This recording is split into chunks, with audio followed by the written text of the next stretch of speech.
Welcome. This is a narrated experience report source from road.org, generated using the Lysergic Dream Engine.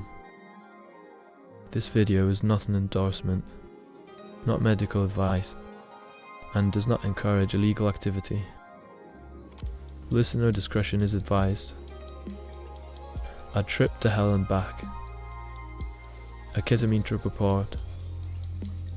This experience was submitted under the username Chris. Reported age 22. Reported gender male.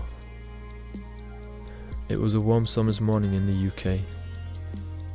I had come into a rather large sum of money thanks to a tax return and decided to treat myself to a large bag of ketamine.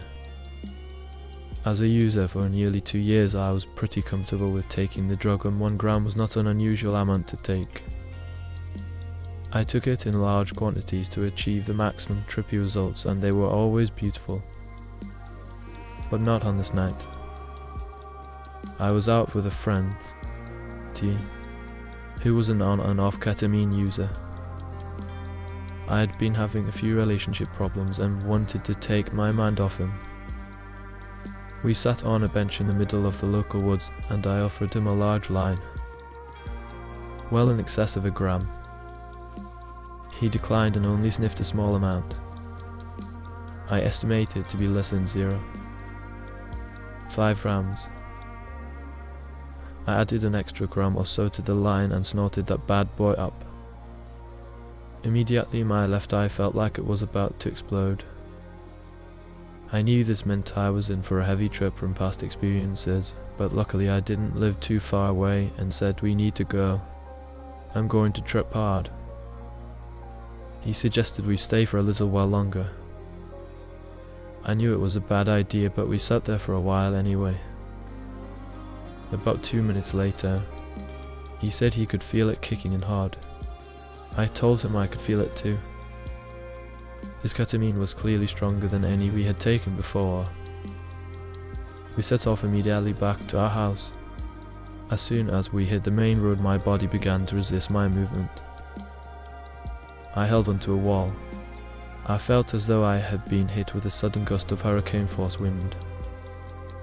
As the resistance grew stronger against my body, I said, "I'm going. I'm going. I'm gone." The next thing I remember, I'm on the next street and my friend was hiding behind a tree, looking frightened for his life. He had obviously called a friend who lived not far away called L, and he arrived. I remember him asking me if I had tried to assault D. No, he's my friend. I was laying in an off street to the main road. Luckily no cars were around. I remember walking off the road to the main road, walking up to speeding cars, narrowly avoiding being hit several times.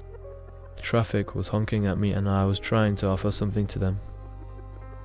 I thought I was at work.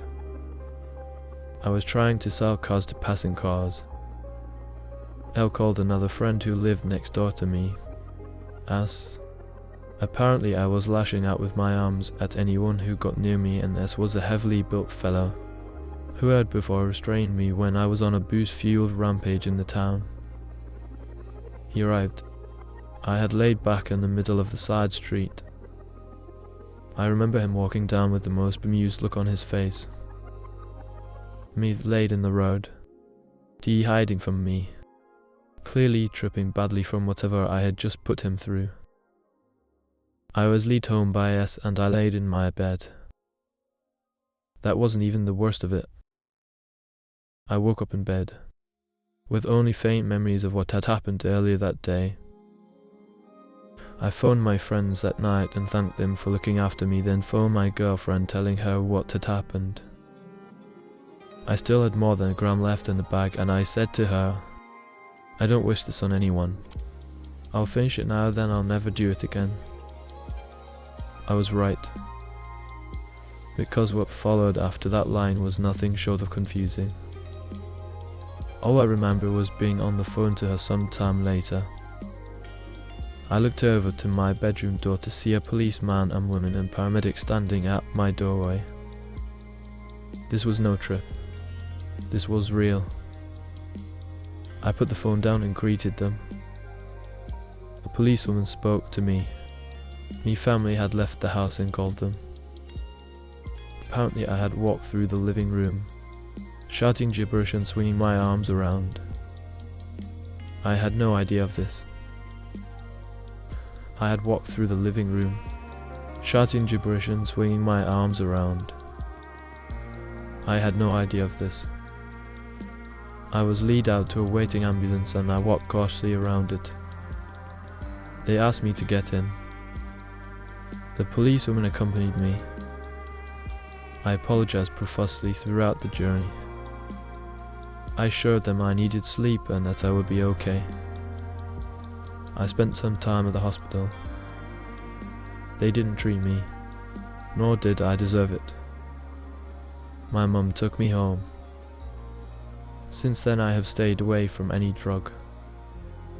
I now live with my girlfriend and have a great job. I never went back to the darkness again. I was done. I hope you found this experience report informative and enjoyable. Thank you for listening.